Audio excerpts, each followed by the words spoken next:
ஐயா வணக்கங்கய்யா. நீங்கள் வந்து இப்போ பழனி பாத யாத்திரைக்காக வந்திருக்கீங்க.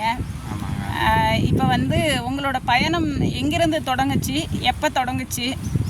எங்களுடைய பயணம் வந்து வெள்ளிக்கிழமை ஆரன்புதூருங்கிற இடத்துல செல்வமுத்து மாரியம்மன் கோயிலிருந்து துவங்குச்சு. சரிங்க.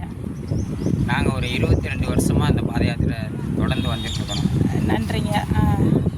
இந்த பாத யாத்திரை வர்றதுனால நீங்கள் என்ன விதமான நன்மைகள்லாம் அடையிறீங்க? முதல்ல பார்த்தீங்கன்னா, அந்த பாத யாத்திரை வர்றதுனால உடம்புக்கு ஆரோக்கியம், உடம்புக்குள்ள இருக்கிற அந்த ரத்த ஓட்டம்லாம் நல்லா சீராக இருக்கும், உடம்பு ஆரோக்கியம். அடுத்தது வந்து பார்த்திங்கன்னா, முருகனை வந்து வழிபடுறதுக்கு கஷ்டப்பட்டு பாதம் தேய நடந்து போய் கேட்கும் பொழுது கண்டிப்பாக நமக்கு கொடுக்க வேண்டிய கிருபை வரங்களை கண்டிப்பாக தருவாருங்கிற ஒரு நம்பிக்கை, தருவாரும் கூட. நீங்கள் இந்த பாத யாத்திரை துவங்கினதுக்கு என்ன காரணம் ஐயா?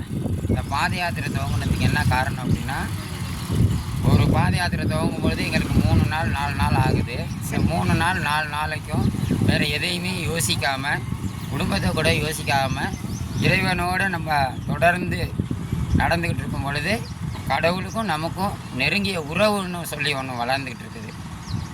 அதனால் ஆன்மீகத்தில் நம்ம திருப்தியாக நம்ம அந்த சக்தி அனுபவிக்கக்கூடிய ஒரு சூழ்நிலை நமக்கு வருது. உங்கள் பேருங்க? என் பேர் தியாகராஜன். தியாகராஜன் ஐயா. இப்போ இந்த வேல் வந்து வச்சுருக்கீங்க, இந்த வேல் வந்து நீங்கள் தான் எடுத்துகிட்டு வரணும்னு இருக்குதுங்களா?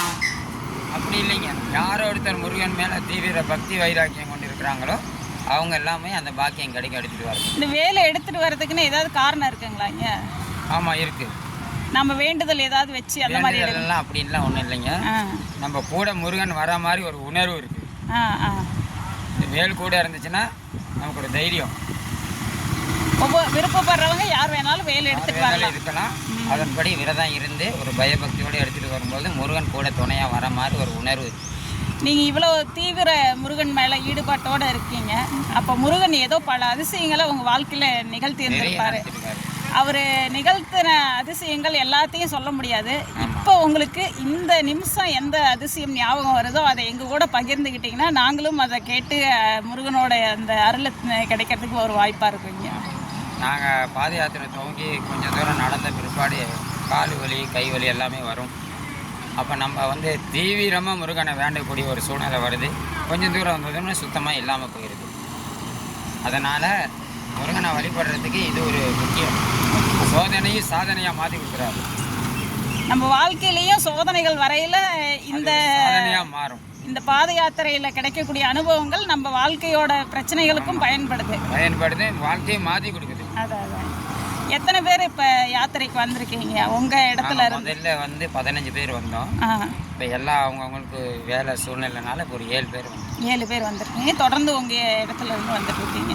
தலைமை ஏற்று இதை யாராவது நடத்தி வச்சுட்டு இருக்காங்களா ஐயா? ஆமாம், இது ஒருத்தர் தலைமை ஏற்று நடத்திட்டு இருக்காரு. சாமி பேர் தெரிஞ்சுக்கலாங்களா? அவர் பேர் வந்து சுப்பிரமணியம்.